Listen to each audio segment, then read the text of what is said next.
जे आवडायचं ते नावडत, केली बहुत परनिंदा.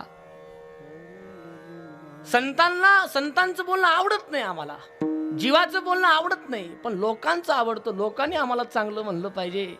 इथं प्रभू रामचंद्र येऊन गेले, इथं कृष्ण येऊन गेला, इथं बरेचसे येऊन गेले. लोकांनी त्यांना चांगलं म्हटलं नाही, आपल्याला कधी म्हणतील चांगलं? ज्ञानोबाराय तुकोबाराय ह्याच महाराष्ट्रामध्ये येऊन गेले, काय म्हणले लोकांनी त्यांना असताना आपल्याला माहित आहे.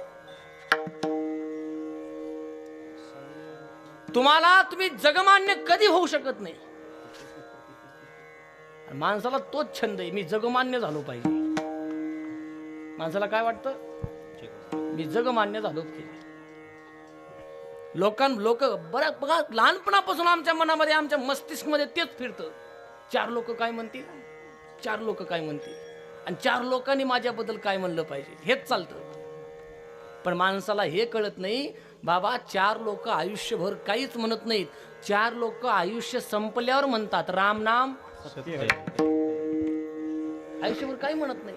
4 लोक कोणते असतात? आपल्याला खांदेकरी किती असतात? 4च असतात, आणि तेच सांगतात शेवटी.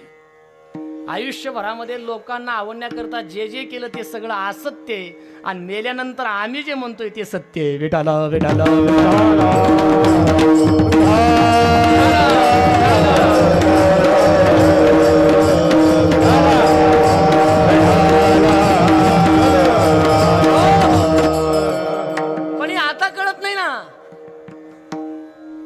कळो येईल अंत काळी. संतांची वाणी शेवटी कळल बाबा, पश्चाताप होईल या गोष्टीचा. शेवटी रडाल तुम्ही, पण वेळ नाही आपल्याकडे. दुनिया वालों से लगा बैठे दिल हम, अपने प्रभु को हृदय से भुलाया. इतनी नादानियां कर गए हम, अपने जीवन को उलझन बनाया. यूं हजारों मिले जिंदगी में, हजारो मिळतात, लाखो मिळतात. आम्हाला वाटतंय लाखो आमचे, हजारो आमच्या सोबत आहेत. यूं हजारों मिले जिंदगी में, वक्त पर सबने किया किनारा. ऐसी दुनिया समझ में जब आई, फूट कर रो पड़ा दिल बेचारा.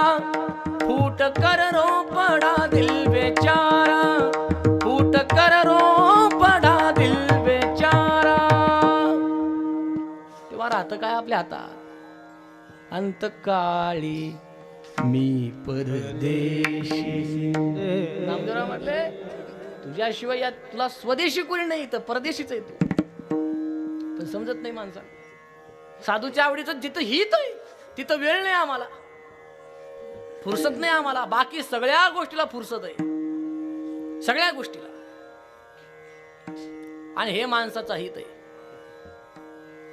आज आम्हाला दिवसातून 100 वेळा तो मोबाईल उघडण्याकरता वेळ आहे, पण 5 मिनिटं ज्ञानेश्वरी उघडण्याकरता नाही. एक महात्मा एका गावामध्ये आले. अनेक व्यक्ती महात्म्याकडे गेला आणि महात्म्याला म्हटलं, तुम्ही आमच्या घरी यावं अशी माझी इच्छा आहे. महात्मा गेले. फक्कड महात्मा होता, साधू, बोधावर पोहोचलेला साधू, खऱ्या बोधावर बरं का. घरी गेले. बैठकीच्या रूम मध्ये सर्व काही त्यांचा आदर आतिथ्य केलं त्यांनी, घरच्यांनी. आणि मालकांनी सांगितलं, महाराज तुम्ही या ठिकाणी बसा बैठकीच्या रूम मध्ये, मी तुमच्या जेवणाची व्यवस्था करतो. मालक निघून गेले. त्यांना एक मुलगा होता, पण तो मुलगा घरी नव्हता, बाहेर गेला होता. जेवण वगैरे सर्व काही झालं, महाराजांचं दर्शन वगैरे सर्वांचं झालं. महाराज निघून गेले आणि मुलगा घरी आला. मुलगा आला घरी. आल्याबरोबर जिथं महाराज बसले त्या बैठकीच्या रूम मध्ये सर्व बैठक रूम तपासायला लागला. सगळीकडे शोधाशोध करायला लागला. इथं पाय तिथं पाय, टेबलवर काहीतरी पाहतोय, रॅकमध्ये काहीतरी पाहतोय, सगळीकडे टीव्ही पशी काहीतरी पाहतोय, सगळीकडे पाहायला लागला. बापाने पोराला विचारलं, काय शोधतोय पिंड्या, काय नेमकं शोधतोय तू? पोरग म्हटलं, काय नाही बाबा, सकाळी गडबडीमध्ये बाहेर गेलो आणि आंघोळ करून बाहेर जात असताना खिशातले पैसे मी या टेबलवरती ठेवले होते. मला आता टेबलवर पैसे दिसत नाही, तुम्ही घेतले का? बाप म्हटला, मी नाही. आईला विचारलाय, तू घेतले का? आई म्हटली, मी नाही, मी तर त्या रूम मध्ये गेली नाही. मग तुम्ही घेतले नाहीत, आईने घेतले नाही, आपल्या तिघाशिवाय घरामध्ये कोणी नाही, कोणी बाहेरून आलतं का? कोणी नाही आलं, पण महाराज तेवढे आले. बैठकीच्या रूम मध्ये आले होते का? कैलास भाऊ तर बैठकीच्या रूम मध्ये होते. त्याच्या मनामध्ये पक्का असा बसला फॅड काय की पैसे आईने घेतले नाहीत, बापाने घेतले नाही, घेतलेत कोणी? महाराजांनी घेतले. बाप म्हटला महाराज त्यातले नाहीत, महाराज कसे आहेत मला माहित आहे.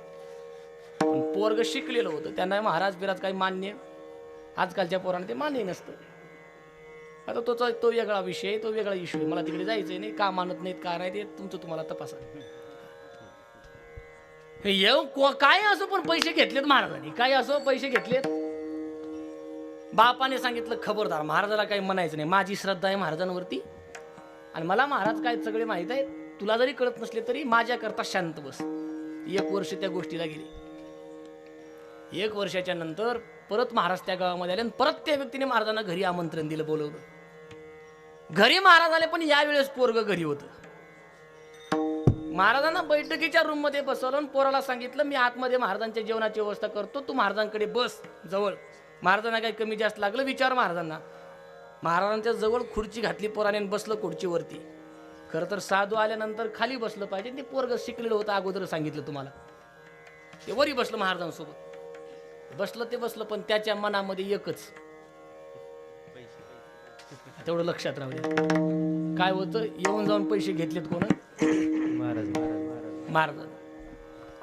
महाराज बसले, महाराज त्याच्याकडे पाहून हसायला लागले. हा म्हटला महाराज तुम्ही आलो तेव्हापासून मला एक विचारायचंय. म्हटले काहीतरी चांगला प्रश्न असेल उपनिषदातला, विचारसागरातला.